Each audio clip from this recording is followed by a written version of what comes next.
What's happening, my Monday night people? You are in the building.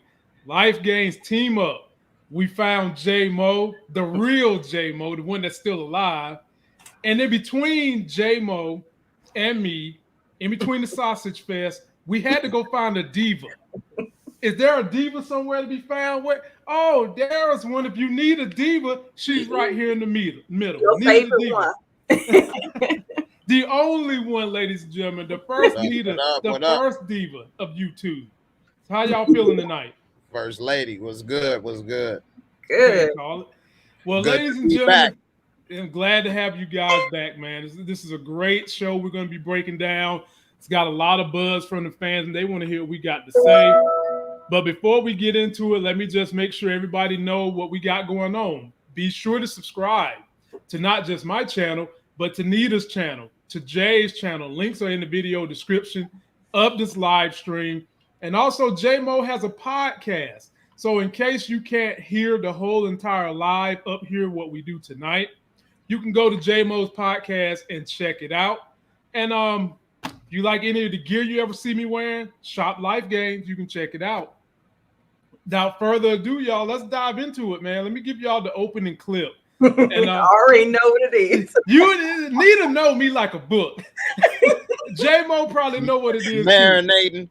Yeah, it's been marinating. Yeah, man. Here we go. You know what, Nita? I might fool you this time. Okay. I might fool you this time, but here we go.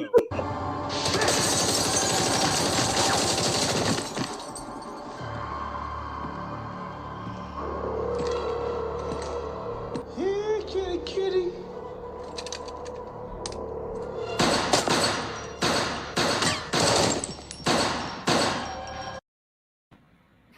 I fooled you, didn't I, Nita? You fooled me. I know what you thought it was going to be. We're going to talk about that at the very end. I thought it was about how you break in the couch. I thought it was a video about how to break in the couch. Yeah, that's what she thought. What it mean when a woman hike that leg up using her own hand. You know what I'm saying? Get on up in there, baby. Go on, get you a piece of it. Take a whole piece of the pie. Yes. Take all, baby. Here, let me help you. Let me fix you a plate, baby. Let me fix you a plate. Come on. He's preaching. She wants you to fall the hell up in that pussy when she hikes her legs up. That's what she wants. But before we get there, ladies and gentlemen, let's go ahead and get this thing going. But let me shout out everybody that came to support us tonight. We greatly appreciate it. We, as artists of YouTube, really, really show out for you guys. We're grateful when you come check us out, and we are very appreciative. Just stick with us. So, Nita, you got in here first. We'll start from the beginning. Tell me about this scene when you got the young folks in here, young Meech, standing in the store. You know, they broke. You know, they're just kind of going back, telling you a little bit more about the motivations to why they're doing what they do. And he's in here, you know, he's trying to holler at him some little Simone. But she got a friend who, you know, in essence is Kopp blocking because she wants her G with some money. And in the end, he wasn't able to buy them their stuff. And Pat saw what happened, and this was how Pat kind of introduced his influence on Little Meech. So, Nita, start out, break down that scene for us. What was your interpretation of that scene? I think the interpretation that it gave me is that he's more of a flosser. He's more of a kind of in-your-face, flashy type of dude. And so I think they just kind of showed that little piece of his character, and then you actually see later on how that played into him at the bar scene, and the lady was there. He was similarly doing the same thing, and I was like, oh, okay, so maybe that's like, you know, one of his little character flaws that's going to kind of like, you know, hold him back a little bit. Okay, short and sweet. J-Mo, interpret that first scene for the people. Oh yeah, man. It definitely showed that the struggle is real. It's been there for a long time, and he wanted to try to be there, be a man, as you know, the traditional way. Be able to take care of the lady, be able to pay the bills, be able to do this and that. And we see like he want to pay the rent for mama and them and pay up that. He want to pop bottles and pay for that. He wanted to buy a bag of chips and soda for the girls, but he got embarrassed when he had to pull out that Mississippi knot of food stamps right there. And you know what I'm saying? That right there was what kind of motivated him to, you know, want to get money, because he looked up to Project Pat. And you know what I'm saying? Project Pat that dressed nice, had money. He told him, hey, don't let that get to you there, shorty. And so that showed him like, okay, it's a way out. And maybe this is the way out. He got girls, he got money, he got a car, and it shows how impressionable a young mind can be.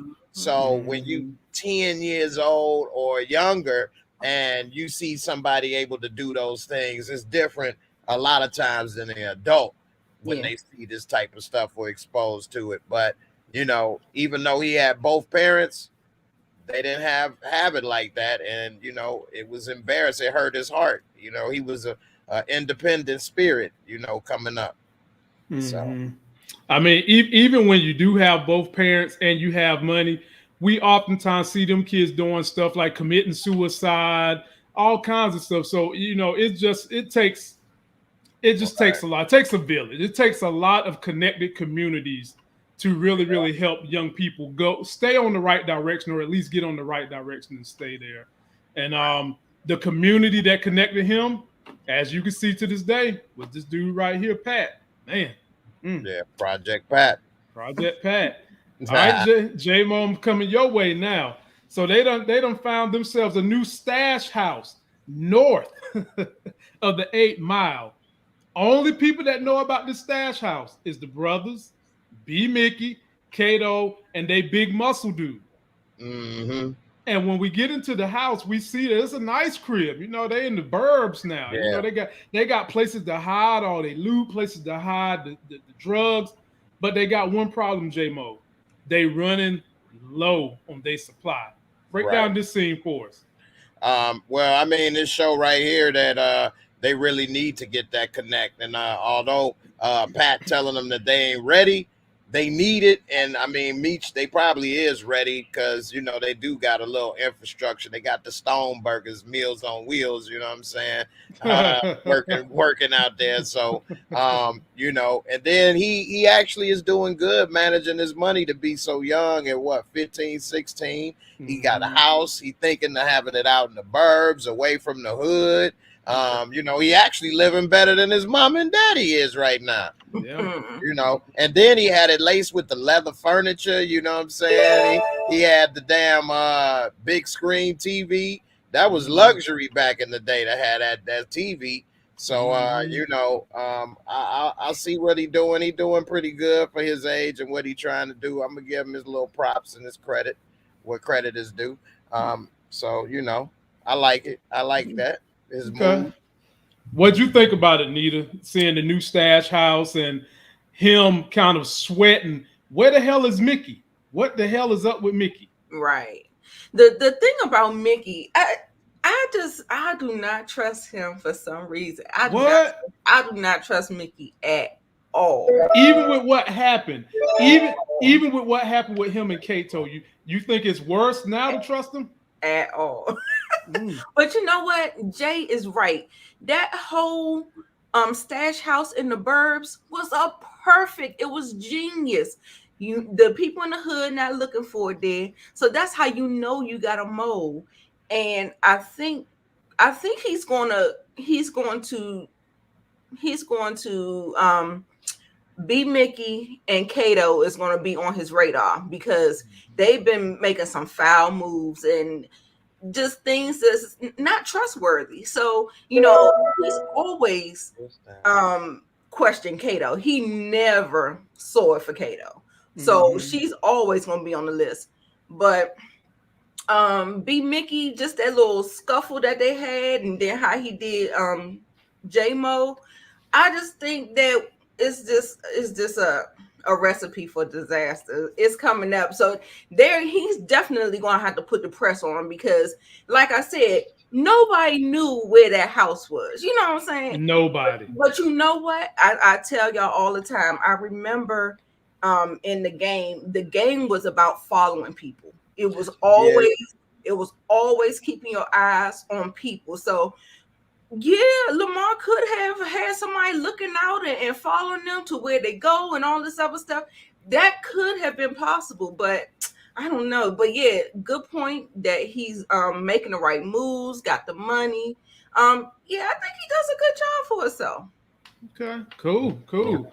Yeah, I agree with you guys. I like that whole move with the stash house. That was a boss move, and for him to have just moved it, you know, his spidey sense is tingling like hell. He know his brother ain't talking, and Right. probably number one on his radar, the person that wasn't there is B Mickey when it probably should be Kato, but you know, since B Mickey wasn't there, he's probably going to be the scapegoat for where his anger is going to go in next episode. Right. Let me give the people a shout out. People want me to recognize that Colin Powell died. Rest in peace to Colin Powell. You know, I'll say this about Colin Powell. I didn't agree with his previous political stances probably until right here in the last 10 years when he railed against Donald Trump and that bull job. Even though he stayed Republican, he basically came out and said, if you like Trump, you're being a hypocrite because this is not what the Republican Party stands for. And I think ultimately that's what's going to uplift him in the history book, along with his service in the military and all that. So for the people out there talking about Colin Powell, rest in peace. I got you. Neither the diva. Same sentiments. He did almost. Colin Powell. Yeah, he almost became the first black president. If he would have ran, a lot of people think he could have made it. And he was Republican, but he actually, you may not remember, but he went up against George Bush, who he worked for, you know, and was Secretary of State for, but he didn't agree with some of that stuff that was going on, so he stepped down, right, and then kind of moved away from politics. But he should have ran for president and made a difference. But I think if the first black president was Republican, then where we are today may not be the case on how they did with Obama. They just really, you know, we got real divisive, to say the least. Yeah, for sure. Shout out to Big Buzz, always coming through with that 703 supporting the channel. Miss Vine and Roses says, I love you guys, but where's Moochie and Larry? Both of them are on vacation. Both of them are damn near across the country. So you guys will be seeing them in some upcoming videos. And then y'all got to follow Larry on Instagram. And his channel. Don't forget, he's still putting out his videos on tech, even though he's on vacation. Folks didn't even know Martin Luther King was a Republican. Yeah, people knew he was a Republican, but back in the 60s, do I have to go through the whole story, how the Republican Party's views and the Democratic views flip? What the Democrats believe in today is what the Republicans believed in back in the day. And when the Democrats first started, they was called the Dixiecrats, meaning the Southern Dixiecrats, crossbars and all. I think a lot of us know it, but if you didn't know, I just gave you your history lesson. Yeah, appreciate that. Y'all was paying attention to Godfather Harlem. Remember, Powell used to call them the Dixiecrats. Right. Oh, yeah. That's right. He did. All right, Nita, we on you now. So Meech goes to Pat, of course, trying to re-up, and Pat ain't trying to hear it. Pat basically he wanted to give my man some crack to go with the coke, and you know Meech ain't going for that. So he puts a brick in a Tide box. And what do we find out? He's stealing this idea from his boy Boom, which is Lala Anthony's character's husband. Guys, they ain't tell you that for nothing. They ain't tell you that man's name for nothing. So keep that in mind. Oh, say that again. I missed that. Boom is Lala Anthony's husband on this show. Okay. And you know, the brick idea, which he put a brick inside a Tide box. They say he stole that from Boom, Lala Anthony's husband. Okay. And in the car, they're debating who they can go to try to get a new connect.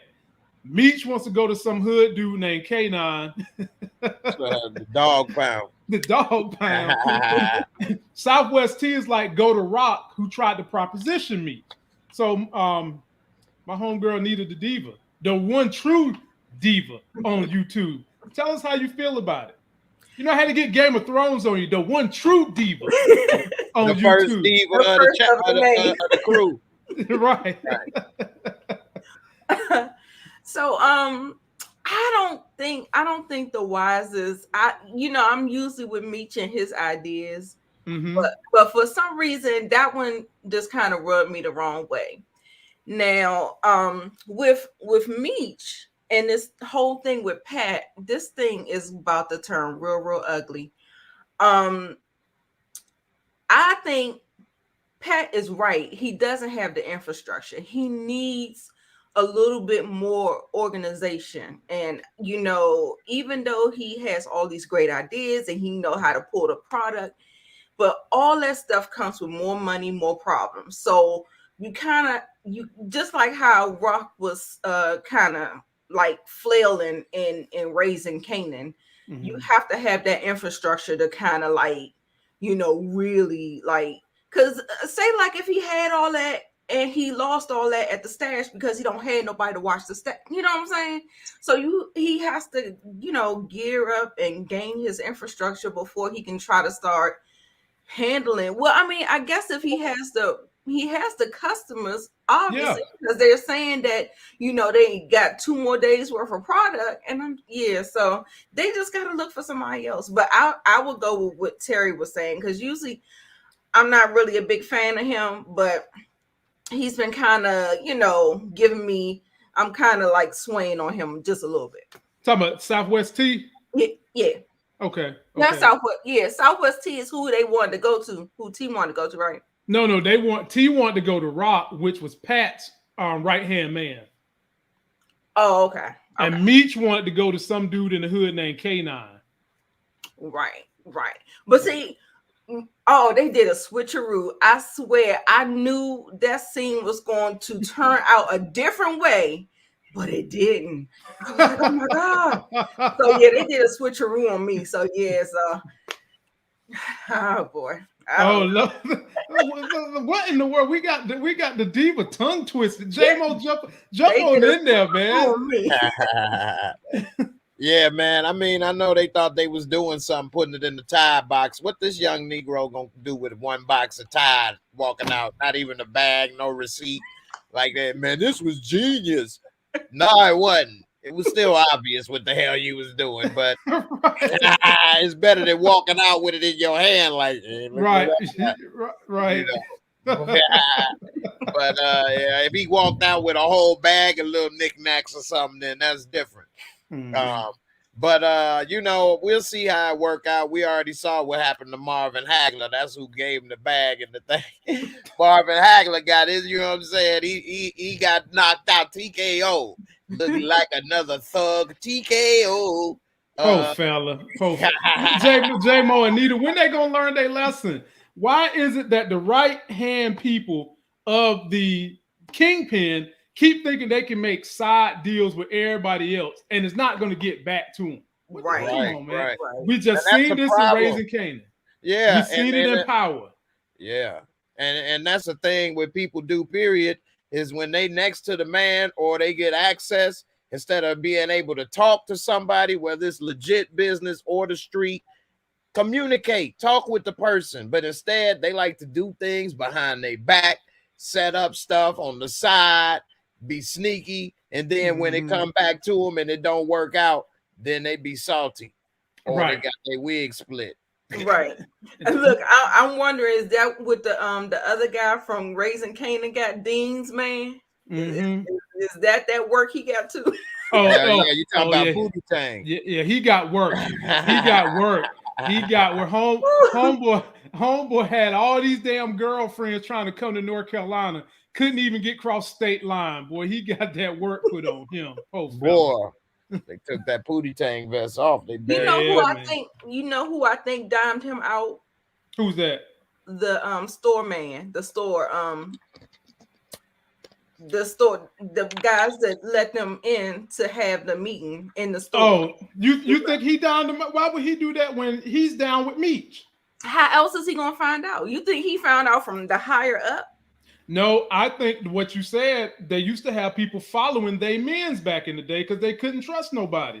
I think Pat might have had some of them goons who hopped out of that van looking like the damn FBI, the Alphabet Boys, probably was telling his man, and then they went back and said it because they be hungry to go up the ladder too. So now that he's dead, somebody else get to take his place and be the right hand of the kingpin. That's what I think happened. Plus, that probably just put two and two together for me. I was just like, that probably wasn't his only, offense. True. He's probably been looking at him for something else. He's done side-eyed him before, so hey, it is what. Oh boy, this one gonna be funny. I'm coming to you first, J-Bo. Lord have mercy. Okay, so Terry is trying to help his family get outfits for the christening. He even taught this baby mama into changing her hair color and getting her to dress, and the sister was able to finesse him into getting her some real earrings because she had Cupid's zirconia. And I'm thinking to myself, he's getting that loot, baby. You just got a stack from your other brother. You couldn't go buy no real earrings, baby. Okay. That glass was shining, baby. That glass was shining. Either way, she worked them. So they decide they go there. And then we get a chance to see Southwest T's assistant. The assistant side, he want to get him some kicks. So enter we go to, I'm assuming this was Foot Locker, whatever they had back then. Yeah, and Lamar is in there looking for shoes. And I know some of y'all is rejoicing because y'all tired of seeing him wearing them lug steel-toe boots all over the damn place. Hopefully he got his ass a pair of Nikes when he was in here buying them up for the crew. But he's in here. He's going to get everybody a pair of shoes. In walks Southwest T with his assistant. And I thought it was about to be a showdown because they dimmed the music. They went to this music that had a certain optical. The lights got real close in. And it was just a stare down, basically, until Lamar basically threatened the family, started throwing money on the floor. And then his homeboy, as they walking out, going to say, your baby got eyes like you. And I was like, N-word, what?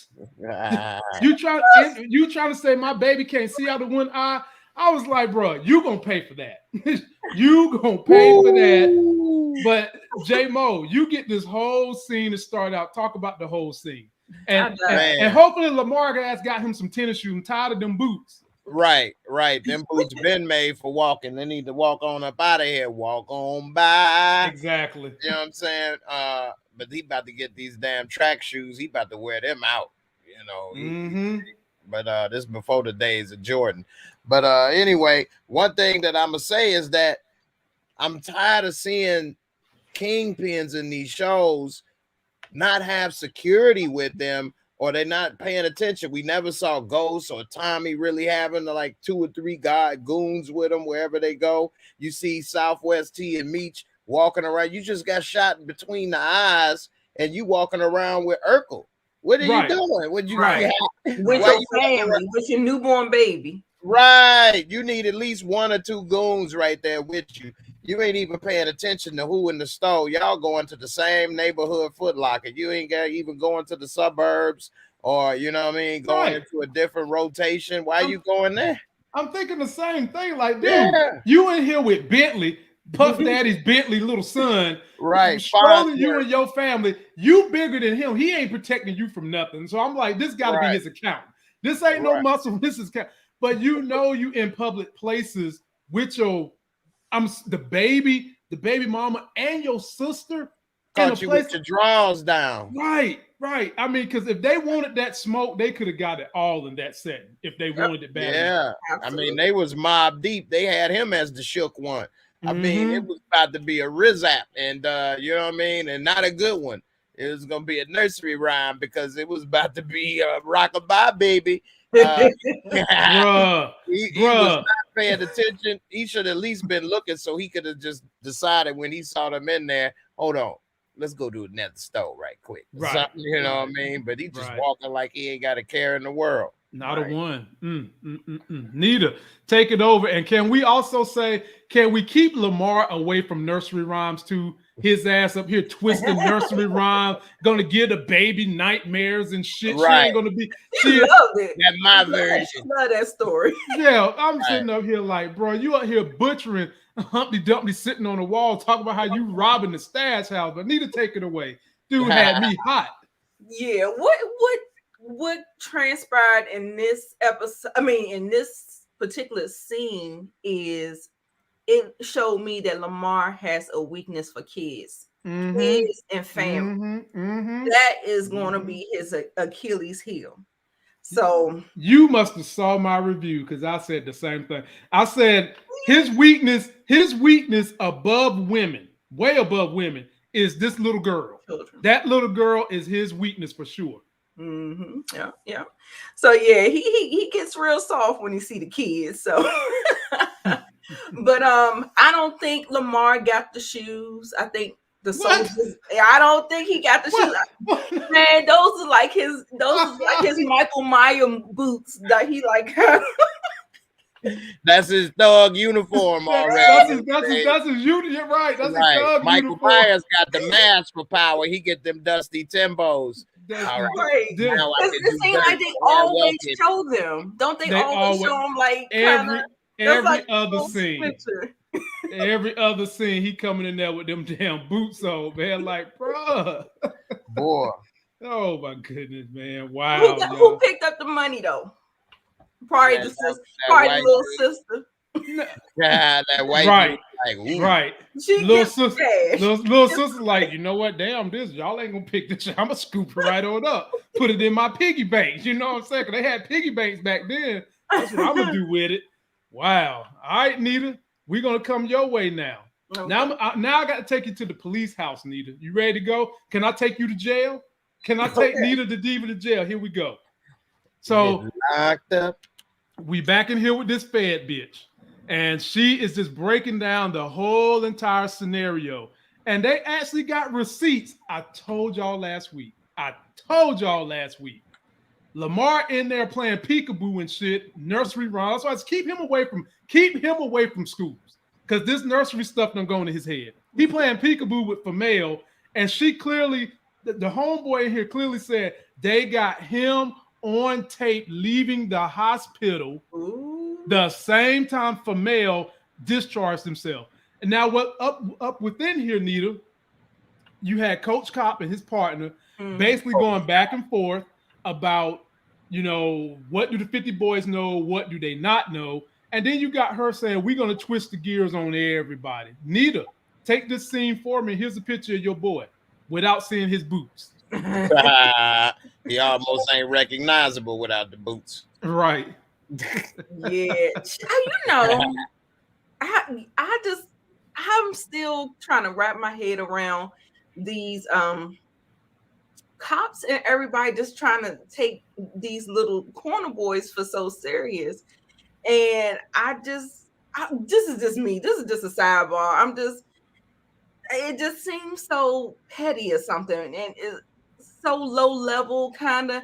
It feels like nowadays they don't even think about crime like that. They don't even. I just don't. Anyway, Nita, think about the era. Let me go back in here. Think about era. Yeah. During this era, George Bush was the president. Yeah, that's he came out with that huge initiative about drugs, crack is whack, and all that, and putting black folks in jail. Basically, what his big initiative was. What year was this again? This was like the 80s, mid late 80s. Reaganomics. Reaganomics is what it was. Yeah. And you got to think, most police forces and the FBI know who the head bosses are. Even to this day, they know. But the problem is, can you make something stick on them? And so what they do is instead of getting them, they just go knock off the corner boys and then want to go in front of the damn TV camera and act like they done something. We getting drugs off the street. No, the hell you're not. If you really want to get the drugs off the street, go after the dude who's in bed with your congressman and your House of Representative. That's who you need to go get. So there you go, Nita. Get it right back in with you. Okay, yeah. So that whole thing, like when the fact that they're looking for J-Mo like that and they ended up draining that swamp. They can't find me. I was floored. I was just like, Detroit River got drained. Like, wow. And he looked a mess. He looked a hot mess. I got a picture for you. I got a picture. Thug sickle. But I noticed that guy is giving the cop Wallace, Detective Wallace. Yes, he is giving him that eye for sure. Oh yeah. Oh yeah. So he's putting two and two together and like, we got to watch you. Well, he already know he crooked because they Right. had a conversation where Detective Wallace said, "You trained me, and is this some of your bull job from back the way you trained me?" I'm paraphrasing, but it was something along those lines. He know he's crooked, and he even said something along the lines of, "You would have got your ass in trouble had you not left this police department and came over here where you at now." He said something like that too. So yeah, man. J Mo, jump on in there, man. What you think about the Fed girl and them trying to put the reins on everybody, including Lamar? Yeah, Angie Auntie ain't playing, right? Nah, Angie Auntie ain't playing.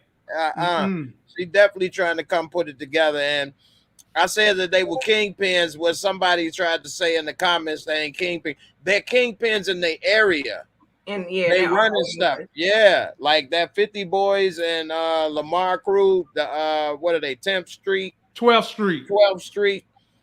They the main suppliers in that area. That's why they are the main targets by the cops. No, they not Pablo Escobar. Right. Not quite. I mean? Yeah, but they making a lot of money driving Benzes, chains, wads of money. They got their house in the suburbs. They making, already over 6 figures at 15 years old, easy. So, and then that's the Reagan Bush era. And, they made it where a lot of people were cut off of welfare. They rolled back a lot of those, food stamp and all of that stuff. They tried to make it like people on food stamps was, milking the system. So what they did was cut a lot of stuff, which then it was also a lack of jobs because it was a recession during that time. So then also, a lot of people turned to drugs because people was sad. They like to feel better. And crack was new. So they didn't know the repercussion as a person today. No, they're going to be a crackhead. They're going to end up being a rock star. Well, J-Mo, let me say this, J-Mo, because you make a great point. Let's fast forward to today and coronavirus and what happened. During coronavirus, white folks was out here popping pills till their brains bled out. And what did they want to say? They didn't want to say we need to go put their asses in jail. They said, oh, it's mental health. We need to get them some. When black folks been saying mental health for years, y'all just told us we was crazy. We need to keep stepping. When the white folks started getting a little thirsty for some drugs, and was in sorrow because they had to be stuck in the house, all of a sudden, it's just mental health. That opioid epidemic ain't nothing. Did anybody see Trump say we need to stomp out opioids and go get the people dealing opioids? No, that's true. That's true. And then you got to keep in mind that this was the precursor of what led to the crime bill. And people like to always say it was Joe Biden. Everybody in the politics at that time supported it. It was mostly targeted towards the inner city and blacks. They gave 10 times more time for rock, cocaine than powder because powder costs more, and high class, upper class, white people and people with money use powder versus crack was $5 and $10 a Rizzock. And so, that's what they did. They tried to make it seem like all the violence and stuff was based around that, which a lot of violence did happen. But at the same time, it's the exact same drug. It's just cooked in a way and prepared in a way that you can get it cheaper. And, they just targeted, they created the prison industrial complex, private prisons. All of this stuff started coming from this era. And instead of putting the money together like they doing now with trying to rehab or create jobs or get people help, they put all that money and resources into policing. They hired more police. They put in more private prisons, and they came to lock, the Negroes up for that. And, it's just real messed up on how the approach was so different because of who the victims were. One, people were black, so they weren't looked at as victims. They were looked at as criminals, whereas the other victims were white, and they were looked at as victims. And they were given help opportunities. So, it's messed up. But, I don't want to go down memory lane too much. I got I you. could get the preaching like Pastor Snoop up in here. Oh, we about to get to Pastor Snoop, but before we get to Pastor Snoop, J-Mo, I want to take you to the club. This is another scene Nita was talking about, in which Meech was in here wilding out. You know, they supposed to be trying to meet up with a plug. The plug they was trying to meet up with is supposed to be a brother named Big L. So Meech go see these chicks that ain't even as hot as his baby mama to go fraternize, throw some money to him, blah, blah, blah. Okay, fine. So Southwest T, his mind is on the money right now. A chick come roll up beside him. He basically dissed her because his mind is on the money. J-Mo, what was you thinking in the moment when you first saw this scene? And what was you thinking about Southwest T when he dissed the Puerto Rican chick? Yeah, man. I mean, it just goes to show that when you are trying to be about business, be about business. When you here for pleasure, be about pleasure. And it showed that Meech is still that little boy inside. He still wants to floss like he was. That's why they really put it in there to show at the beginning that he's always been the one to want to be that man, have the money, be somebody important for the ladies. And he has not grown up yet. He is still that inner child inside. And it shows why Terry is looked at different by his parents, because he's already more mature. He was doing good in school. He about business, and he's goal oriented. He's mission oriented, and he could always meet some ladies. He got a lady. They both got ladies, and both of them real cute ladies at that. Right. That's what I'm saying. Like, bro, why you out here fishing in the sea when you got the big mouth bass at your house? You know what I'm saying? For real. And they both got kids. Right. You know what I mean? So, but he was there for business, and that is what actually helped, as we later saw, is that she appreciated, and she was laying in the cover to peep somebody, like an interview, to see who you really are without you fronting in front of me. You know what I mean? And so she got to see what Meech was about and Terry was about, and she realized, I want to do business with him. The other one, mind ain't completely focused on business. This dude is about that business. He ain't playing around. He probably is going to be trustworthy, reliable, and I'd rather deal with him. And it ended up, you know, that's why I teach my son, always do the right thing because it's the right thing, not because I'm looking or because you in school or because you may get caught. Do the right thing because that's what you're supposed to do. It's a time and place for everything. That's what I was taught. You know, when it's time for school, when it's time for work, when it's time for business, that's what you do. When it's time to play, time to chill, play and chill. You know, but don't do both. It's a time and place for everything. And that's what Terry was on. And I admire that. And I don't blame her for wanting to only deal with him. You know? I feel you. I'll let you jump on in here, Nita. But to Jay Moore's point, doing the right thing when nobody's looking, my people, that's called integrity. Jump on in there, Nita. Absolutely. And that reminds me of another time when he was in the strip club and Pat caught him. He up there fraternizing, trying to talk to the girls, talk to the strippers, but he was conducting business. Yeah, he was working. But at the same time, you see what I'm saying? Like, he kind of teeters that line where he mixes business and pleasure, and that's gonna mess him up. I can see that. Yeah, I can tell y'all right now. Someone made this crazy statement where it said, "You don't poop where you eat. You don't eat where you poop, and you don't fraternize where you workinize." And I can tell you right now, unless you like some independent contractor, you got to be very careful about those relationships when you're in the workplace. They can get very dicey. Very, very dicey. So, Nita, I'm gonna come your way now. So, this show had a lot of comic relief in it that wasn't supposed to be comic relief. So, you know, now the 12th Street crew coming and messing up all the sales at the food truck. Basically, done got the whole food truck shut down.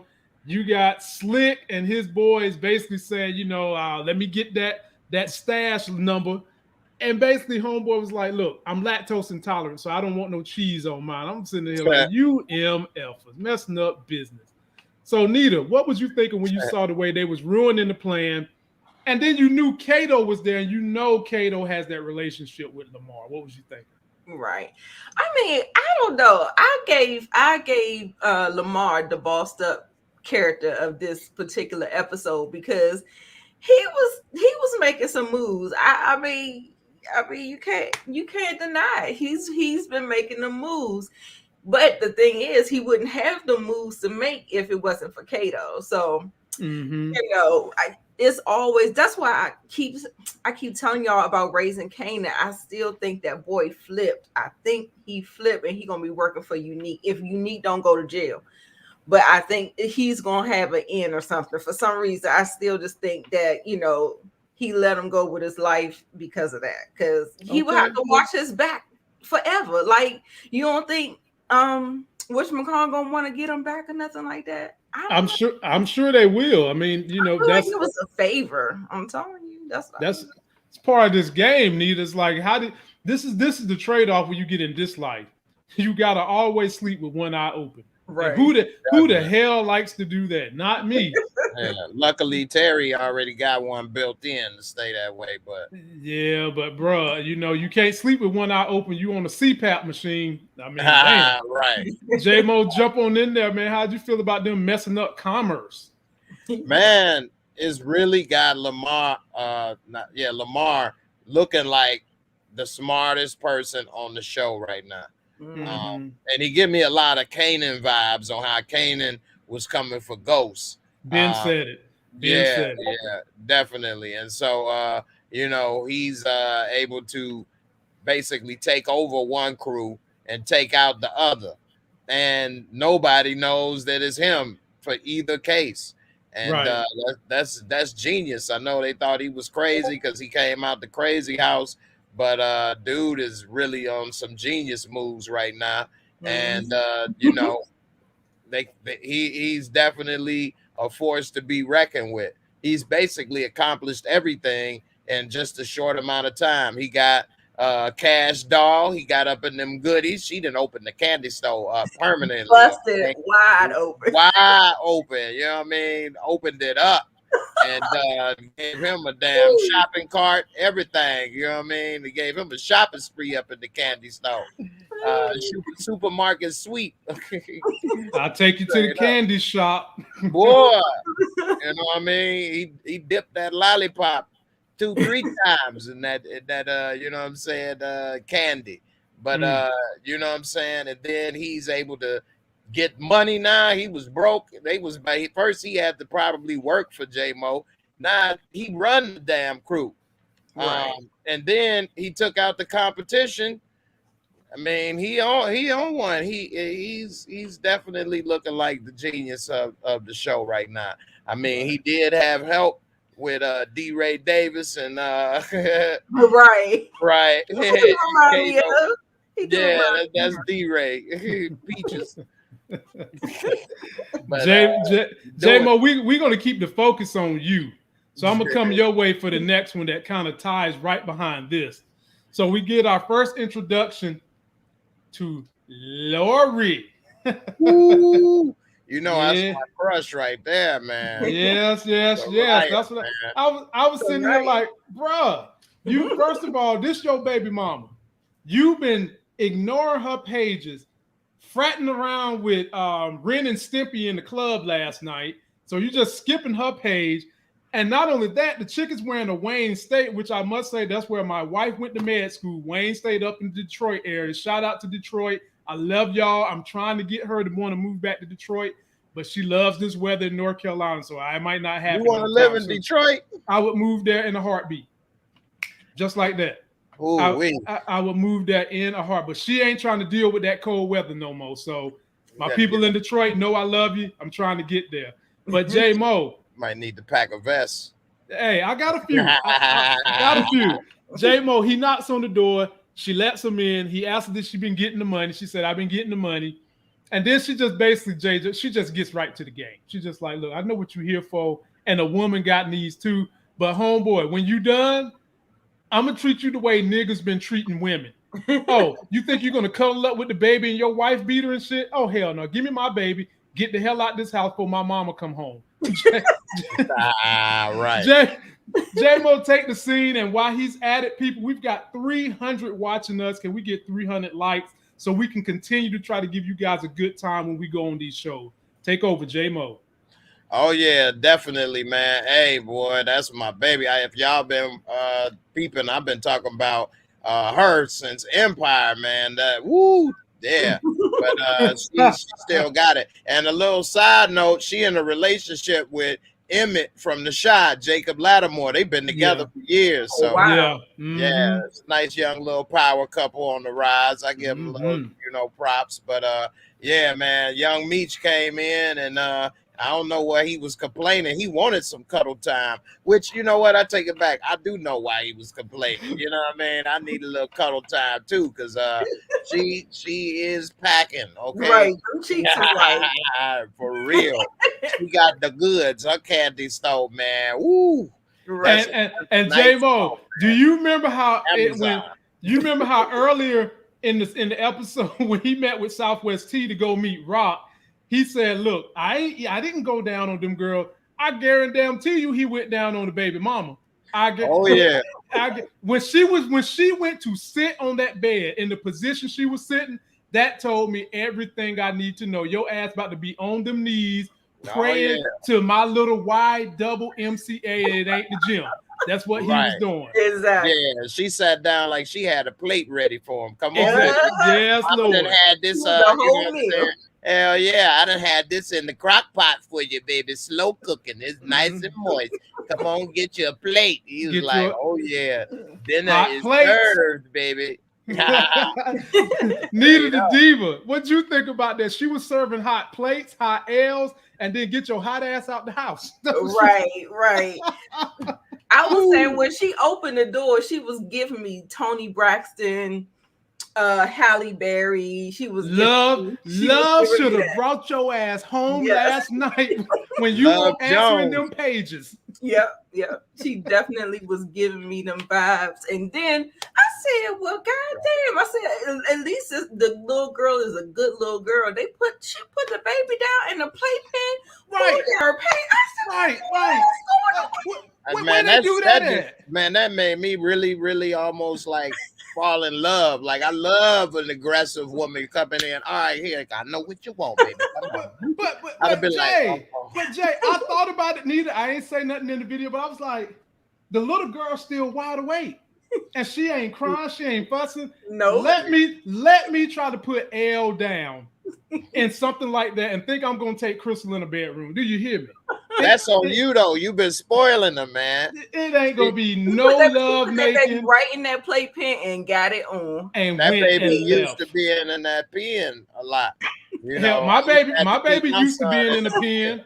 My baby used to being in the pen, but let me put her in the pen and then think I'm gonna go get it in. Okay. She gonna break it up. She gonna crash the party. No, I don't want no brother and sister. Let me just tell you a little story real quick. Then we'll get back to the story. The one time we tried that, why is it that somehow or another her ass was able to get out of the pen and come push the door open, and we feel the breeze and we looking back and it's baby L. I was like, don't worry, baby. We working on another member of the family. No, she ain't trying to hear that. How you get up out of there? You done figured out you got spiders, you got Spider-Man senses or something. You done figured out a way to you know what? I remember when my son got to that age where he'd be trying to climb out. I had sat around the corner and watched him. He ain't know I was watching this little ass climb out the corner, and he came and climbed out the you know what I'm saying, little playpen, and then I watched him come. I'm like, what you doing? He's like, boy, I'm telling J-Mo, them children got a sex R. It ain't a radar, it's a sex R. If they think you about to do something, they gonna find you. They're like, man, it smell like my first house. No, that ain't what they smell. It smelled like what I came out of. That was their first house. Right?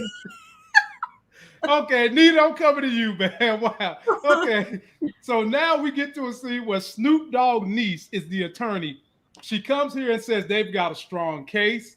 and I felt like they had a case. But I'm gonna tell you what, as much as I've been saying, I understand where his daddy's coming from. He's getting on my nerves in this situation because instead of letting her explain to him the ins and the outs, I feel like his judgment is clouded because he already ain't feeling Snoop Dogg, so he thinks Snoop Dogg is a televangelist, and he's trying to tie the niece in with Snoop Dogg. Tell me about your feelings on this scene when the lawyer basically telling him, look, we got a case, but we got to do it right. And the dad is like, man, damn this. I need to be done this way. Hell, I got my law degree from Kick Me Out the House University. Yeah, I don't like his character in this show. I really just don't. I don't, and I've always said that because I just saw how he treated Meech versus T, and T is just as whatever. So yeah, he's turned down to me. Like he wasn't even letting her do her job. Right.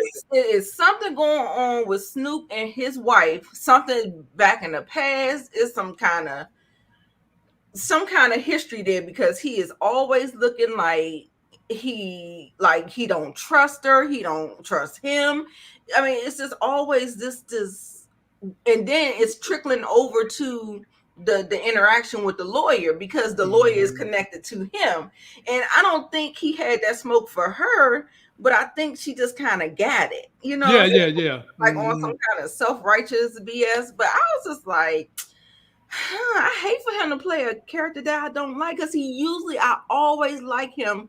Wherever he plays in the father character, he always just like is so likable to me, and he's just not likable in this one. I mean, in this show, he's doing his job. I mean, he's playing the hell out this role. Like I've been following this dude from way back when he did Lincoln Heights. Dude is he's an amazing actor. When you need very underrated. Yes, he's knocking this out the park, and he is compelling this role as a conflicted parent.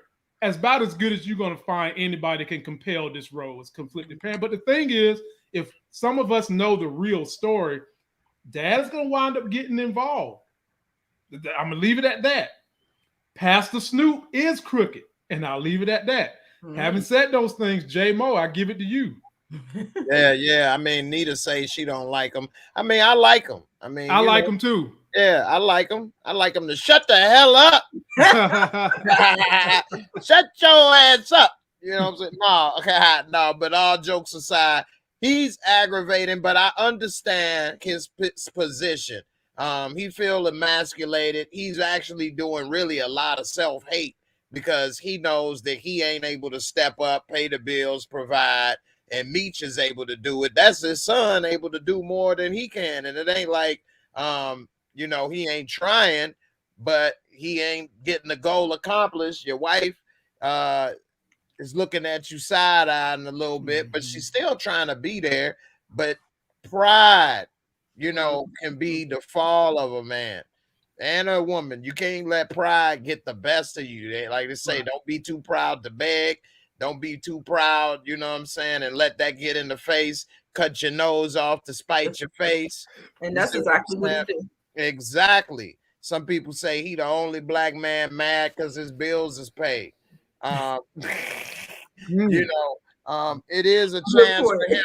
Yeah, it is a chance for him to get ahead of the game for a second, at least, with the house note paid off. Now you can save some money, manage some things, and make sure that you don't have to be in this situation again. But instead, he chooses to move out. So where are you staying? In your car? Or you got a side piece? You staying in a hotel, so you can't pay your mortgage, but you're gonna pay to stay in a hotel. What you staying with? A friend? Staying with a girl? Right. Letting one bad decision turn into another. It's like one of the things that my sensei, Ghost Dog, taught me. Never let one bad thing become two. So you got the one bad feeling happening, but now you have allowed that to become two, and maybe even 3 or 4. Right. So if you got one thing going on that may be bad in your life, leave it there. Do not allow it to multiply. Do not take it you know what I'm saying, to another level. And now instead of that one thing that's negative or something that you ain't happy with, you have now reacted and made it multiple things. Mm-hmm. So yeah, with that, good comment, J-Mo. All of our follower Nancy New says Charles may be staying with extended family. He's got to be. He's got to be, because the dude, like J-Mo said eloquently, he ain't got no money to catch the bills up. Right. You know, every time he get a check, he's handing it to the wife to take care of the bills, and either that or he's staying in the car. And I don't know what his car looked like, so I doubt he's staying in the car. But right. I know it's gonna get hot and funky. Hey, because he's taking a shower at the YMCA. Right. Or maybe he come home to take a shower. I don't know. You see, he coming home to have dinner. He ain't missing no meal. She's still cooking. He coming and getting that meal. So we'll see. I think they're gonna flesh that story out pretty well. I think Nita, before they're done with him, you might like him again before they done with him. Okay. Yeah. I'm totally here for it. Right. Yeah, I just wish he could really accept Meech's help, like just as a leg up. Just get your head above water. He and then old school, man. I know parents like that back in the day. Because in their mind, they had been so beat down by what society throw on you about how drugs is bad, crack is whack. They didn't want to have. They were so afraid that if they took money from you, they might be in trouble with the IRS and the police. Them parents wasn't dealing with it. They literally was trying to step away from it. I know a bunch of them that was like that when I was growing up. So, you know, that's why I say I fully understand where it's coming from, because I grew up with parents in my neighborhood, in the hood, who kids was doing drugs at age 13 and could do this type of thing.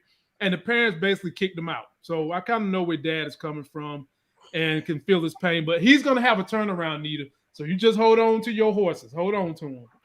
Speaking of holding on, I'm gonna come to you for this one first, Nita. The muscle of these people that knew where the stash house was at figures out, we got all our people up here to make sure we can run this business. I think Lamar is up, so I think there's a greater plan. And Kato trying to stop him, but he's taking his big old McDonald's stomach. He's like, nah, hell no with that. I'm gonna protect my I'm gonna protect my stash. And Nita, he gets to the stash house. He figures out stuff is missing. But while he's in there, he did clip one of them. He got him in the leg. You see that boot getting drug? I sure was hoping that was Lamar, but it ain't. And then like Willie Lump. Yeah, man. And in the end, we wound up seeing Lamar feet. Of course, you knew I was going to show y'all Lamar feet. He says, "Here, kitty, kitty." Next thing you know, big man is in a corner, having to defend himself. And look who comes to the rescue. Super Kato. Super Kato. Now, how believable was this when you know Lamar know the streets? He had damn Mac 10 gun. She in there with like a Glock 9. Poop, poop. When he's got the Uzi joint, he can just shoot up the whole thing. He heard 2 shots from her gun. Then he takes off and run. Break down that whole stash house scene for me, Nita. Yeah, I kind of want to call bullshit on that one too. But you know what? I think, like, I keep trying to say, like, if she was smart, she would be really trying to take the shot, because she is not safe with Lamar. Like, I don't know how she thinks she is playing this thing, right? But baby, Lamar is so much of a threat that I don't think that she's not going to be able to get up underneath him. Nope. Like, he's going to take her out once he get what he got. You know, he keep on acting like he's keeping her around because of respect for her father. No, he wants the information that he wants, and when he's done with her, he's going to be done with her. That gun is still going to be in her mouth at one point or another. So I just she need to clean it up. She need to. I got you. Yeah, she need to get she need to get that thing together, because, you know, I don't know her playing both sides of the fence, and then she turned around and did something with B. Mickey later on in the episode, and I'm just like, girl, she is burning the candle at both sticks. I'm just like, girl, I hope you know what you're doing. That was all I could say. I was like, girl, I hope you got a game plan because it ain't looking too good. I got a video I might make tomorrow about, possible escape routes she can use to get from underneath the thumb of Lamar. If I get the time, I'll do it tomorrow. But J-Mo, how did you see the whole stash house scene from homeboy risking it all? He wasn't playing no game. He hot-tailed out of there, went there. He, like Nita said, he was smart. He was loyal. He took a bullet. He was going to die for that cause till Kato came and saved him. Talk about it, J-Mo. Yeah, man, Hamburglar, he was down, baby. he was the #1 food tester. And yeah, man. To protect the stash house. He like, ooh, this is good, girl. Wait a minute, I know what's going on. And so she basically got guilty because not only did she, you know what I'm saying? Exactly. You know what I mean? She about to get him set up to get killed she didn't try to get him set, but she know not only did she set them up to lose the stash, but he was about to get killed up in there. And, you know what I'm saying? He was going to be chopped up like ground beef, which would have been a lot to feed. Right. So J-Mo, she had told Lamar that she came back because, she was the only one that knew about, she was the only one of the handful who knew about the stash house. But in all honesty, you hit the nail on the head. She was feeling a little remorseful about homeboy figuring the whole plot out because the house was supposed to be empty. But if she would have been smart, you know what she could have said? She could have kept things cool with Meech and with Lamar because if he died, you could just say he the one that ratted. That's what she could have said. And then she still got the inside for Lamar, and Meech ain't going to be having a side eye, which is going to be intense now a little more. But go ahead, take it, J-Mo. Yeah, definitely. And I got another little take right here is that I think, and I was going to do a video about this, that I think she tried to pop Lamar. Yeah, because it was close. It was like a hitting the wall right above his head or something. I mean, she tried to pop. I don't think Lamar tried to shoot back at her on purpose, though. Right. Yeah, because he could have took her out, but that's why he was pissed and made her, you know what I'm saying, slide that little, you know what I'm saying, piece up in her mouth. You know what I mean? She had that cold steel in her mouth. Because she thinks good on her feet, like with her saying that if she was trying to take that shot, which I hope that's what she was doing, the fact that he came to see about her and like if you ever do that again, the fact that she said I had to do that to get more trust, that's thinking good on your feet. So just like Terry baby mama, she be on it too. They be thinking good on their feet. Yeah. I mean, she better try to think of something to get up out of there, though. I thought she was actually gonna kill B Mickey and say he was the rat, and she found out, like he told me in some pillow talk or something.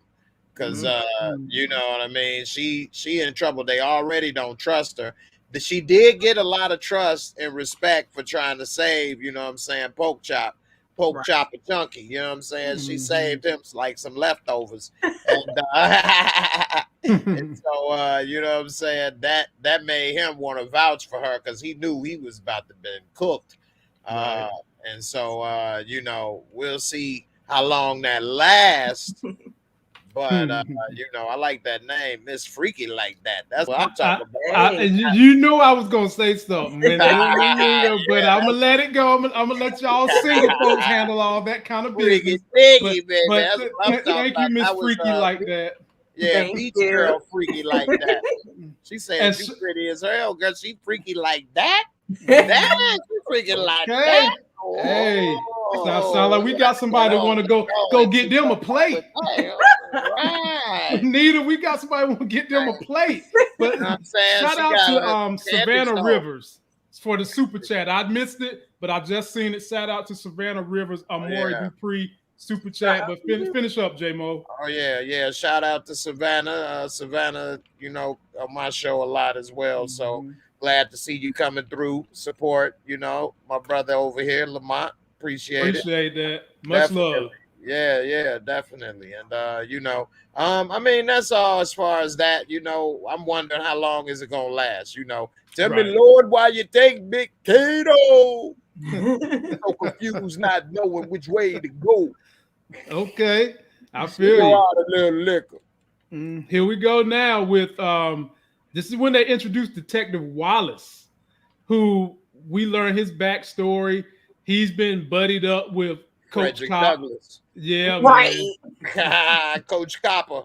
Yeah, man. Coach Copper. Coach Kopp and Frederick Douglass. They've been buddies. They worked together before. Coach Kopp actually trained Detective Wallace, ladies and gentlemen. So Detective Wallace knows just how dirty he is. And guess what? They called him in because they're on that side of the Detroit River and they find the body of J Mo. Woo! Boy. And that body looks a hot mess. J Mo, you get to go first. It's only right that I let the real J Mo talk about the dead J Mo. Well, yeah, I mean, they had this thugsicle on ice over here. You know what I'm saying? It definitely looked like, a wax museum figure. So, it just shows that wasn't the real J Mo from the get go. But anyway, we saw Frederick Douglass, aka Freddie D. And Freddie D up here, you know what I'm saying, giving love to, the Black Kojak. And so he was saying, what's up, man? This is the dude you looking for, because you was saying this matched the description, basically. What's up, man? Are you gonna be like the cop that trained me? Or, you know what I'm saying, is this training date? All over you. Yeah, you know what I'm saying? Yeah. And so they was down by the boardwalk, was down by the sea. Right. I know I can't sing, but anyway, they gave him a little, you know what I'm saying, dot in the side of his head, boy, left him leaking, boy. And he got that one-hitter quitter, and it was all she wrote. Now I know they found the body, but how did they find the body? Because he was all the way, they couldn't even get the body from up under there, and he was in the river. Like, how did they find it? I don't understand how they found that body. Maybe y'all could clear it up, but I don't understand how they found his ass. One play, it's like it's not. It wasn't even a secret by that era. Most people that kill folks throw them in bodies of water, and in Detroit, the Detroit River was one of the places where bodies get thrown. Just like in New York, they got a pond where they throw a lot of bodies at. So Detroit's body of water where they throw bodies at was Detroit River.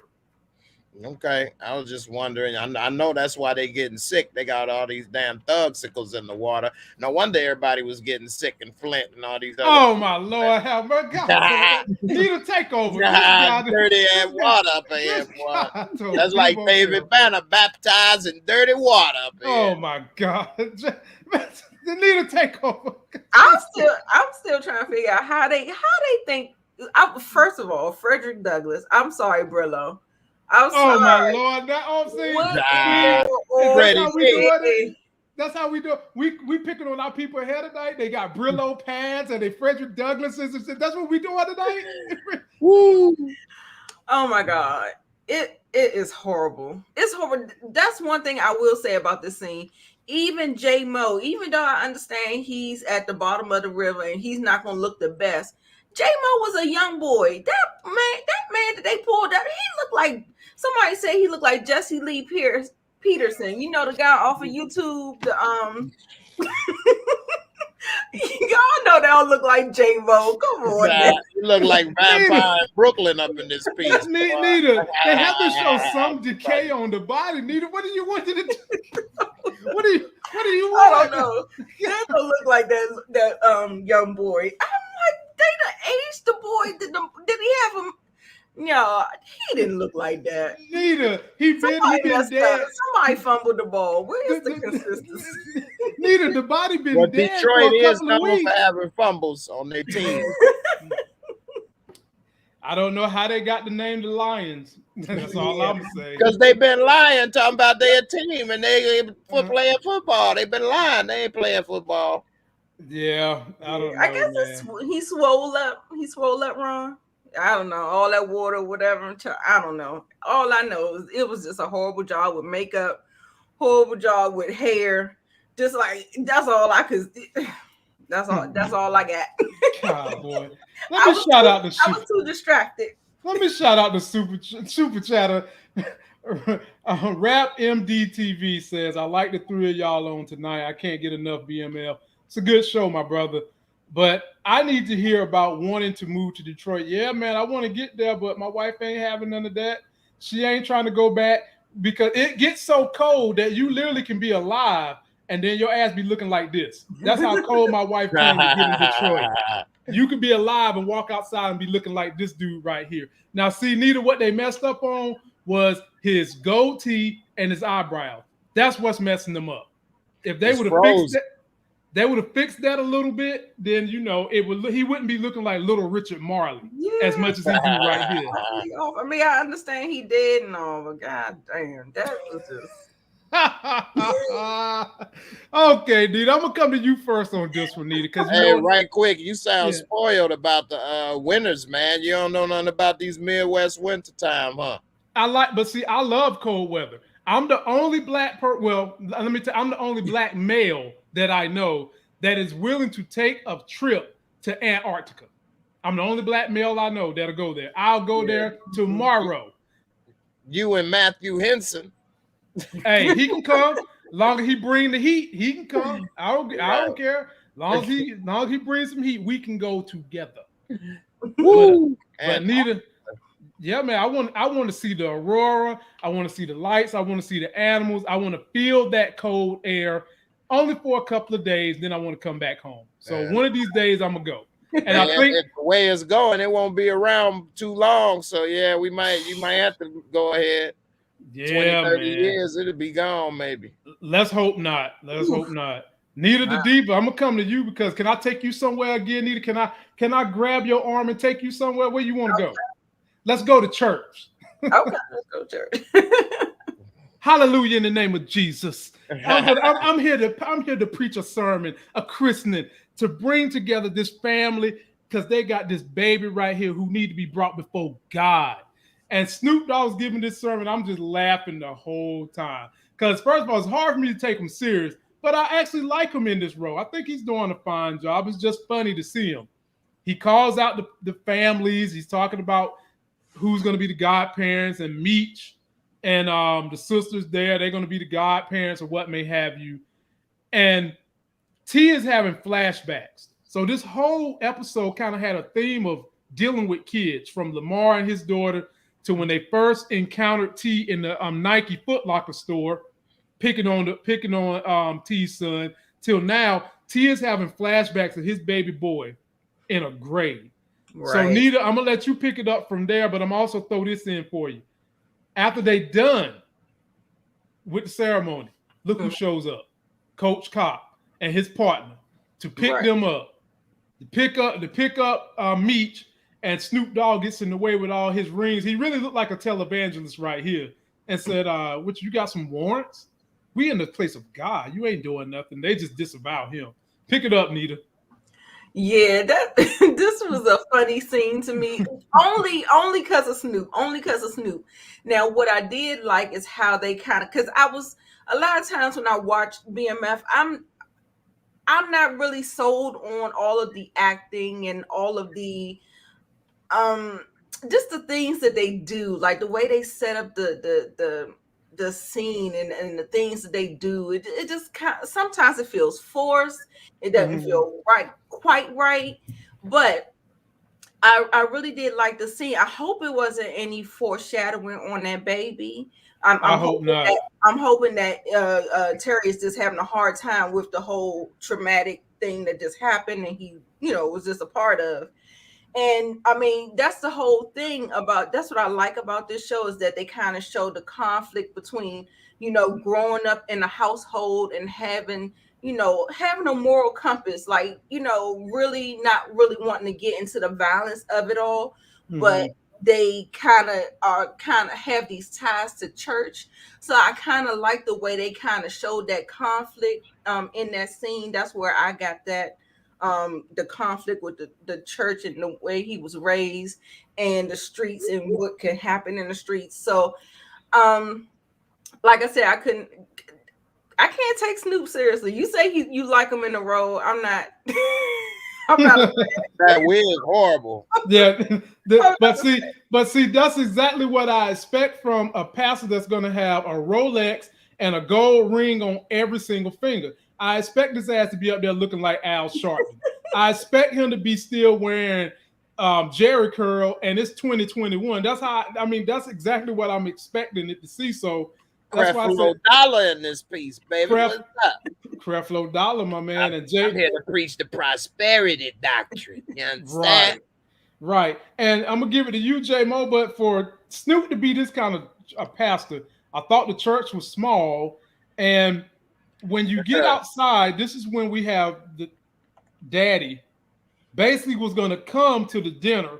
Then he looked over, saw what Terry and Meech was driving, and then of course the police came to try to get him.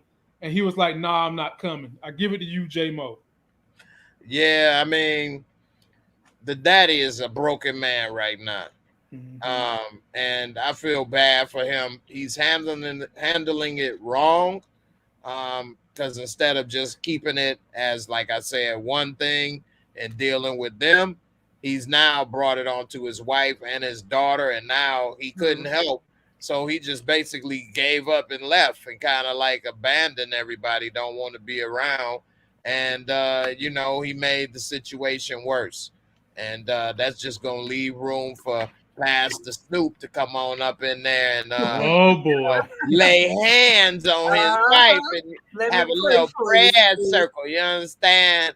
Let me lay hands on you, that girl. Let me see. Oh Lord, yes, indeed it do. Ooh, lay hands on and bless all up in your nether regions and everything. I feel it in your soul, baby. Oh yeah, your thighs. This guy, man, right here. Oh, you know what? The Lord has really. He had my cheeks hurt. Somebody gonna burn in here because all he doing is making me think of Snoop Dogg being behind her, giving her butt shots, talking about, "And in the name of Jesus, I bless this body in the name of Jesus," and just popping. He gonna be hitting it, and she gonna be like, "Oh God, yeah, oh," like, yeah, keep on singing them prayers, baby. Oh, yeah. Oh God, oh see, yeah. I can't with y'all, man. I can't. J Mo, I'm gonna give you the new subject, man. You about to get somebody in trouble. I'm gonna give you the new subject, and the new subject is this: we should have known it was gonna come. Here go Lamar playing peekaboo again. You really can't see nothing. He's so black. All you see is his necklace. Midnight. Right. He don't never get caught when he was playing hide and seek, boy. Hell no. Hell no. Them the kind of dudes you do not want to play peekaboo with. I mean, they so black, they purple, they blend in. And shit. Right. This guy was just hiding out at Kato's dwellings. And next thing we know, he pops out, puts the gun in her mouth and tells her not to ever shoot at him again, even though she told him what the plan was. He still said, "The only reason I'm sparing you is because I had a relationship with your daddy."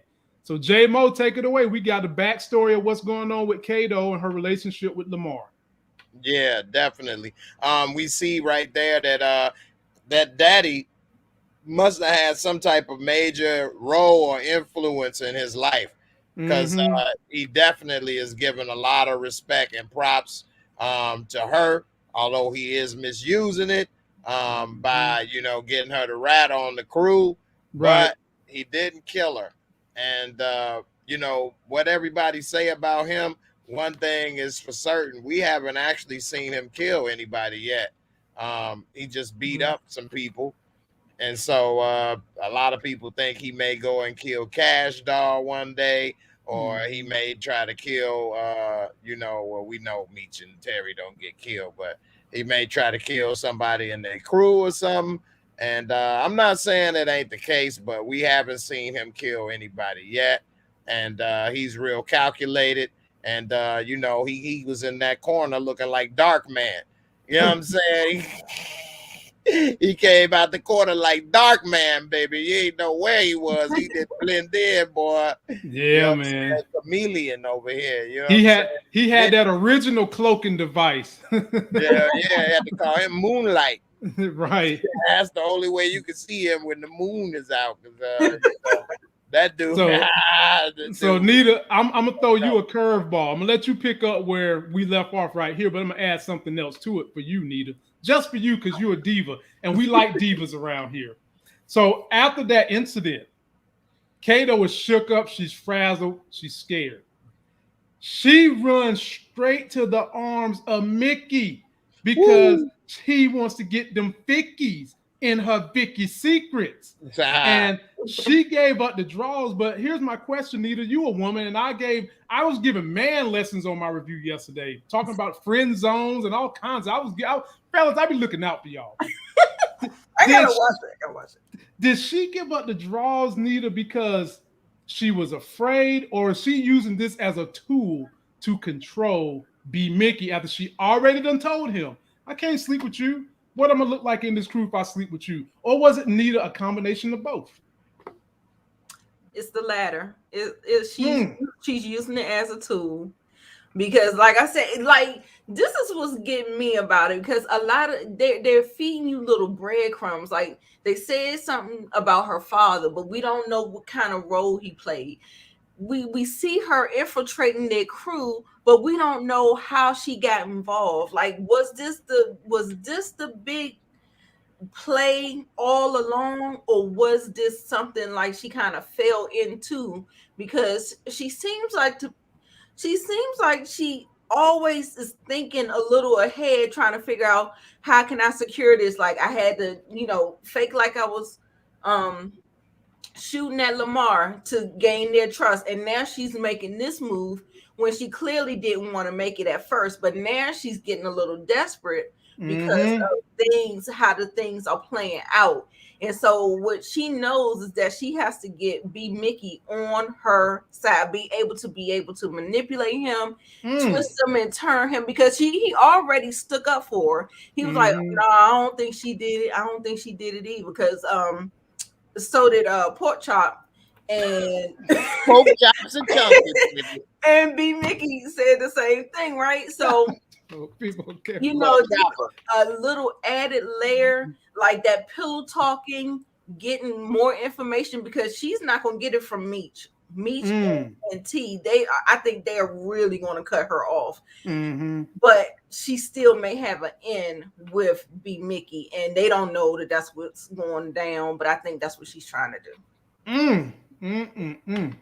J Mo, I'm a wrap to you on this one, my brother. Let me say something right quick on that. Go ahead.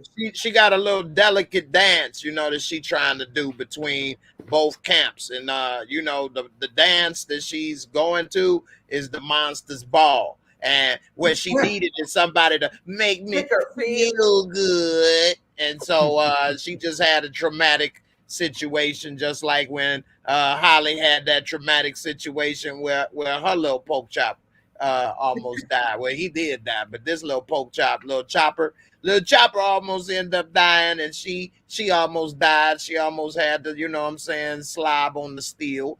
And so, she's like, man, I might as well slob on Bob if I'm gonna have to slob on something that can feel good. And you got condoms? He say, yeah, what flavor you like? She say, well, as long as it ain't steel, I'm good. I was like, she's like, I just what color? I would have been like, all right, I'm gone. Like, right, they kids. What color? Like, you know what I'm saying? It's like, juji fruits, like with beach bra. What color you like? Like, man, what? Wow. She already just slobbed on the RoboCop earlier with the steel, so she like, man, go on with the jokes. Wow. Jay, I'm gonna come your way with this. And Nita, after this, I got you with the subject that we gotta let you lead in on, because boy, we're gonna have major questions for you. Since you're the only woman on the panel, we're gonna ask you all the hard questions. But Jay, before we get there, as we get ready to round this thing up, Meech had to go have a meeting with old Coach Kopp. And basically he had to put the smack down on Coach Kopp, like, bruh, don't you ever show up at none of my family gatherings again. Coach Kopp's like, bro, you lied to me about J-Mo. We found his dead body. Meech's like, I don't know nothing about that, but you take this money because I own you. And don't forget, I got just as much information on you as you got on me. If I go down, your bald head ass coming too. J-Mo, take it away. Yeah, man. Coach Copper, he really did get into a pickle. Because now he in too deep, like Jay Reed. And I don't know how he gonna be able to get up out of this and keep his job or not end up getting killed. And because Meech ain't gonna let it go. Nope. And he's already done enough to end up in jail, let alone lose his job. Mm-hmm. And his partner is already breathing down his back, talking about why you keep looking out for him. And they got the Drano. They about to clean these pipes over there, you know what I mean, down river area, you know what I'm saying? They about to clean down river area, so he already tried to do what he could, but now we got Angie auntie up in this piece, and she ain't trying to have it. I know we're going to do it. We're going to clean it up, okay? That's my Angie voice. Hey, pretty girl loves trap content. Hey, pretty girl was there. We did a show last night. She real cool. And appreciate her for coming through. And grateful. Definitely. Yeah, definitely. She real cool. She in my Discord and part of the membership. So we definitely gonna make it work. So she had a couple good points that I didn't think about as well yesterday. So but yeah, man, I think that Coach Copper is definitely in trouble. And we'll see if he able to get up out of there. Probably the best thing that he could do to save his job and career is for him to kill Meech. And which we know is not gonna happen. But if he would have did that, then he could have been safe, because now that would have eliminated, the only person that really know what he doing, because we see he ain't dealt with nobody else. Not even B Mickey, seemed to have heard when he told them just ruffle his feathers. So gotcha. Good point. Let me shout out everybody. We've got 340 people in the building. Can we please get everybody to just hit that like button, please? And also, if you for some reason are not subscribed to everybody's channel, Nita, J-Mo, they all in the video description. Jump on their channels, let them have it. And if you ever want to join me, subscribe to my Instagram, hit me with a DM. We take guests on the show to help us out, because we know that you guys have great theories and opinions, and we want to hear them. Nita, it's your turn. Lord, let me get myself. I might need to take my hat off for this one. We need a woman's opinion on this one. Nita. Let me tell the story the way that I would tell the story. Oh, here we go. J-Mo, take a sip of that water, brother. You're gonna need it. So Lamar done told the baby a bedtime story, a fucked up bedtime story, a nightmarish bedtime story. But anyway, it looks good to the baby mama. She's all ingratiated. She's thinking, you know what? He's good with my daughter. He's making my daughter feel good. And then to ice this cake, Nita the Diva, he's got ice. He's got jewelry. He's got like 50 carats of diamonds that he puts around Cash Doll's neck. Bling, bling. Bling, bling. Now, she been trying to keep him in the friend zone, but he done everything he can to get back in. He done wrote the girl fake ass poetry. He's good with the kids. He telling bedtime stories, putting the kids to bed, and now he done brought the jewelry. And so I said on my show, when women do that and they really are in their heart, they want to give it to you, but they mad with you because they know you crazy or you done something where you don't deserve it. When you finally get them draws, it's going to be like you digging through hell and figuring out what's lower than hell. You're going to go all the way in the pussy. And Nita, that's what happened. Take a look at this. Oh, my goodness. Kicked in the back, though. Nita, not only did she rip his pants off, but she took her hand and she physically hiked that leg up. And when they do that, fellas, I try to tell y'all yesterday, when they take that hand, and then they go like this, they really want you to fall. They want your whole body in their body. You hear what I'm talking about? Nita, did I break this down correctly from a woman's perspective? You tell me what women mean when they do all these different things. Well, yes, you did. You were pretty accurate in that. It was so funny to me because I stand corrected, y'all. I swear, I thought Cash Doll was on it. Like I thought she was gonna curve him like this nigga crazy. Like I remember when you told, I said, Nita, he gonna smash, and you said nope. You said nope. You keep them at a short zone because they crazy. I was like, nope, Nita. She looking at this poetry too hard. She looking at his McDonald's made poetry too hard, and she fell for it. And you was like, nope, Lamont, you don't know what you're talking about. I was like, Nita, she did. Nita. I done been with a lot of women. Got when she threw them legs to the moon, I said, oh girl, you meant business, right? She bust that thing all the way open. I said, good God. I said, was the baby even asleep? All that noise making. I said, good grief, girl. He done scared the baby to sleep with that horrible bedtime story. Her ass was scared to sleep. Right, she probably up. Is he doing? What are you doing to my mama? You heard my mama. That was a mess, but it worked. It worked. So, what's his name? Lamar. What you call him? Is it Slick? Slick. What you call him? You got him another name though. D-Ray. Oh, me? Yeah. Oh yeah, you talking about the Jerry Curl Cap? Yeah, D-Ray. D-Ray Davis. Yeah, D-Ray. So, he better thank his lucky stars for him because he got him in there. Like if he didn't take that advice, he would have been short. So yeah, like I said, now this is what's gonna really be. I want to know, does he really like her? Like I want to know if he really likes her. I know he likes the daughter. I know he loves that daughter. But I'm trying to figure out, where his head is at with Monique. And then also too, y'all remember that Monique used to mess with Meech. Right.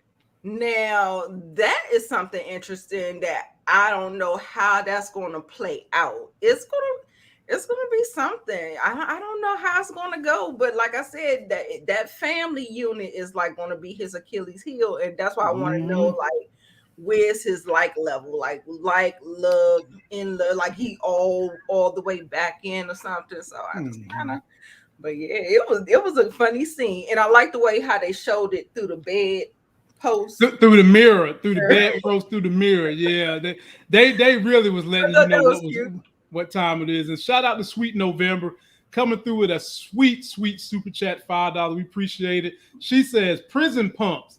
He was throwing when she busted wide open, boy.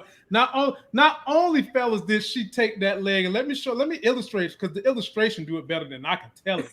Not only did she take the leg and pull it back, but did y'all hear the moans and the screams and the groans that was coming from this woman in that scene? Yeah. That's when they had a whole lot of pent up frustration for you that they've been saving for you. Wasn't acting right there. That was real. For you, fellas. That she couldn't hold it no more. J Mo, I'll let you jump on in there and break it down. How did you see things, my brother? Did you see them legs like that too? Oh yeah, man. She had them like wide open like a V up in this piece, boy. You know what I'm saying? She had them legs. He was on. Her legs looked like parentheses. You know what I'm saying?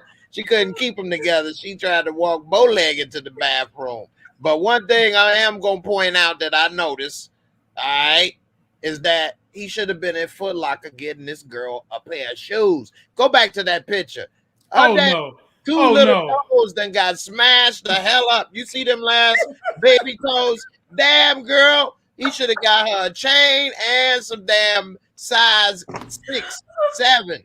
She looked like she wears size 10. Yeah, she got a big foot, man. That's a big foot. Not only is it big, it looked like it's old as hell too. Like I done dated young women, and they ankles and leg don't look that. It's like she been walking a long damn time. She must have helped Harriet Tubman. Damn right, boy. She did march on Washington. She did march on Washington. She did march for freedom. All this a damn $5 heels. Because them last 2 toes, boy. Ooh, and that ankle J-Bo right there. She been protesting since the George Floyd incident. She been in everybody protest. Her feet is walked all over. But you know what? Lamar ain't give a damn about her feet. I mean, not at all. Lamar was about to go head first. He was about to swim in that body. You know what I'm saying? When she pulled that leg back, he was about to just finish diving. I was like, bro, only thing he missing is a diving board. That's all he was missing. Hey, y'all seen the Rodney Dangerfield back to school? That dude that did the triple Lindy up in this piece, boy, and it landed up in there, man. That's a little old school, so I don't know man. But a triple somersault. Yeah, right. He did the triple Lindy, did a couple flips, bounced off a couple boards, landed up in there with the big old splash and bloop it. Wow. All right, J-Mo, I'll let you lead on the last thing we're going to cover. Southwest T done got him a new plug. Turns out Big L was the Puerto Rican lady in the club. She liked the way he conducted himself. She did not like the way Meech conducted himself. J-Mo, first crack, take it away. Yeah, man. I mean, I like her hair, but I mean, it is like out of control, like a mind of its own right there in that picture, though. But it was kind of sexy. She got that good hair, you know what I'm saying? She got Indian up in her or something, you know. But I like how she came up in the two-door 350 XSL Benz. You know, man. Pulled up. That was, boy, that's a classic at the time, boy. It definitely was the ride to have. You know, she pulled up on him, let him know, yeah, you know, I was watching you. You know, it was sort of like an interview with a vampire, interview with a dope supplier, you know what I mean? And she said, I like how it's going, you know, but I'm only gonna do business with you. And what she just did is basically created a rift between the brothers that I'm sure we gonna see. Eventually it's gonna get ironed out, but T was always basically the subordinate to Meech. And Meech told him that he wasn't ready, which was true because we saw how spooked he was after, you know, old boy had the silver shovel instead of a silver spoon. He had a silver shovel in his head. He took Margaret Hagler out, but at 15 years old, you ain't ready to see nothing like that. Nobody really is. So, you know, but he's definitely having some issues, but we'll see. He about to grow up real fast. She's a little fine, little tenderoni. He about to become the Cougar King instead of the Tiger King. He about to be the Cougar King up in here. I do believe eventually they're gonna end up mixing business with pleasure, and she gonna teach him a couple things about the art of love. And oh man, little young lotus flower. J-Mo gotta sound like she gonna go Strong J Boomerang on him. Strong J. You gotta turn down this booty. Right. What I do you get? You turn down this booty. Yeah, man. So Jimbo G super chatting $10, fellas. Grateful. Jimbo. Very grateful. Poetry always works on women.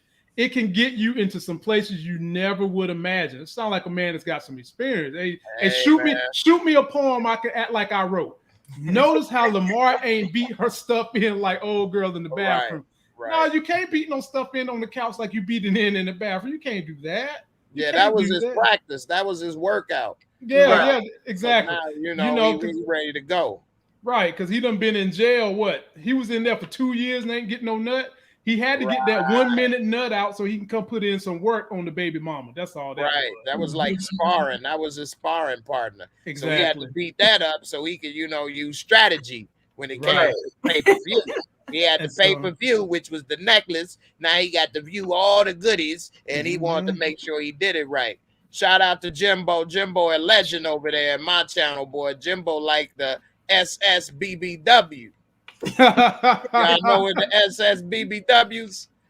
I know what a BBW is, but what's the SS part? Jimbo, go ahead and type it in there, boy. Jimbo don't play, man.